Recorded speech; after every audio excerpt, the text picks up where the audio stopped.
Kita percaya pada vonis hakim yang wewenangnya didelegasikan oleh negara. Tapi kenapa kita percaya pada klaim orang yang berhak menilai takwa, padahal wewenang itu tak pernah didelegasikan Tuhan? AI memaksa kita mempertanyakan fondasi ini. Di tahun 2017, dalam acara National Governors Association di Nevada, Amerika Serikat, Elon Musk pernah melontarkan pernyataan yang membuat dunia terhenyak. Menurutnya, ancaman terbesar bagi keberlangsungan peradaban manusia bukanlah perang nuklir, melainkan kecerdasan buatan atau AI yang kian hari semakin canggih.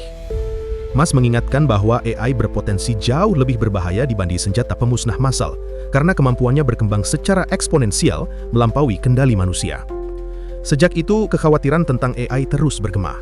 Di satu sisi, AI menjadi penolong baru dalam kehidupan sehari-hari. Dari dunia bisnis hingga masyarakat awam, AI kini digunakan untuk menyelesaikan pekerjaan dengan cepat, murah, dan praktis. Para profesional memanfaatkannya untuk analisis data, riset, bahkan strategi pemasaran. Sementara masyarakat umum menggunakannya untuk mencipta konten kreatif, menulis naskah, membuat musik, hingga menghasilkan gambar yang memanjakan mata.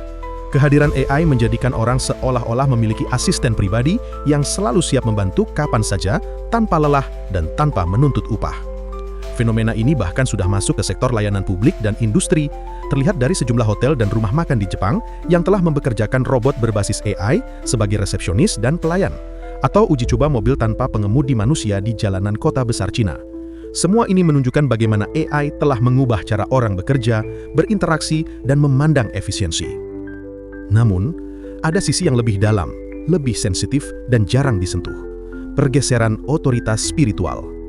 Dulu, gelar ulama, pendeta, atau resi seolah menempatkan seseorang di kasta tertinggi dalam struktur sosial keagamaan. Mereka dianggap memiliki ilmu yang luas, hafalan yang kuat, serta kemampuan berpikir yang tajam, hingga bisa melahirkan fatwa yang tak boleh dibantah oleh masyarakat awam.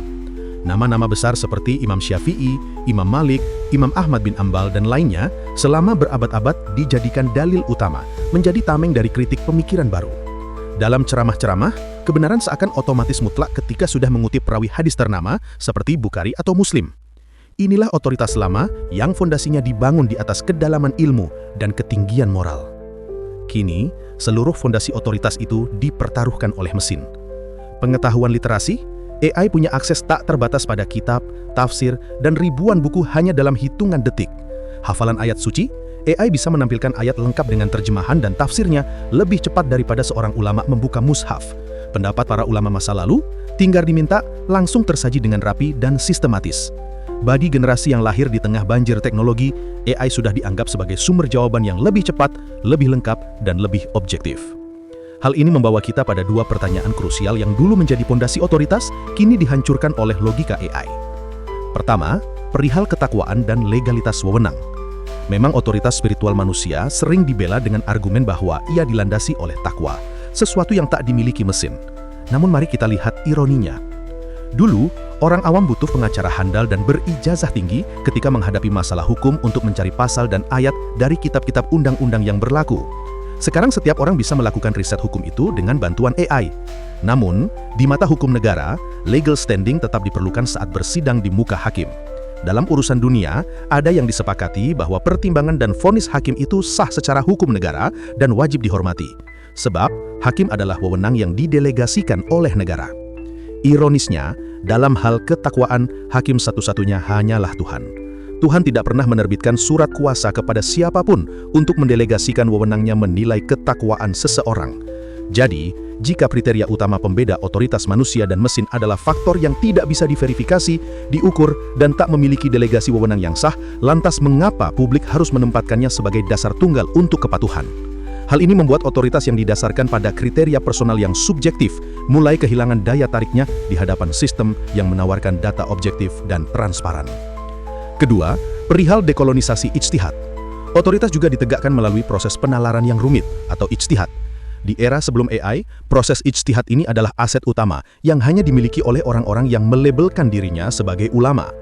AI memang tidak diperankan sebagai pembuat keputusan atau penerbit fatwa. Ia tetap hanya alat bantu. Namun AI bisa diakses oleh siapapun sebagai alat bantu untuk mencari informasi dan berpikir mempertimbangkan sebuah keputusan dengan cara yang jauh lebih komprehensif.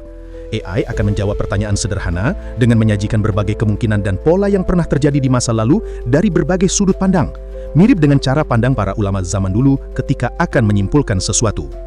Jika dulu untuk mendapatkan pandangan yang komprehensif, Anda harus pergi ke orang-orang yang mengaku ulama yang jumlahnya banyak, kini Anda cukup membuka AI.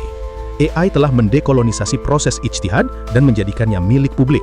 Proses berpikir yang dulu terpusat pada orang-orang tertentu, kini menjadi milik setiap individu. AI naja lagi sekedar mesin pencari. Ia bisa memberi pendapat, membuat analisis, bahkan merangkai argumen berdasarkan data. Lebih jauh lagi, AI membuka lembaran-lembaran sejarah yang selama ini ditutup rapat, menguak sisi gelap yang sengaja dikubur dan menyajikannya di depan publik tanpa tedeng aling-aling. Masihkah layak menyombongkan diri dengan gelar panjang, tumpukan ijazah, atau kemampuan hafalan jika mesin kini bisa melampaui semuanya? Dan ketika masyarakat sudah mulai lebih percaya pada mesin yang menawarkan objektivitas terukur daripada otoritas manusia yang berdiri di atas kriteria tak terverifikasi dan tanpa wewenang delegasi, maka posisi yang selama ini dianggap tak tergoyahkan, apakah legitimasi otoritas lama itu masih relevan, ataukah ia akan runtuh hanya dengan sekali klik? Terima kasih banyak Bapak Ibu, Saudara-saudari sekalian yang sudah bersedia meluangkan waktu berharga untuk menyimak hingga detik terakhir ini. Dukungan Anda yang sudah menjadi subscriber setia adalah energi utama kami untuk terus membuat konten yang tajam dan berani seperti edisi ke-35 ini.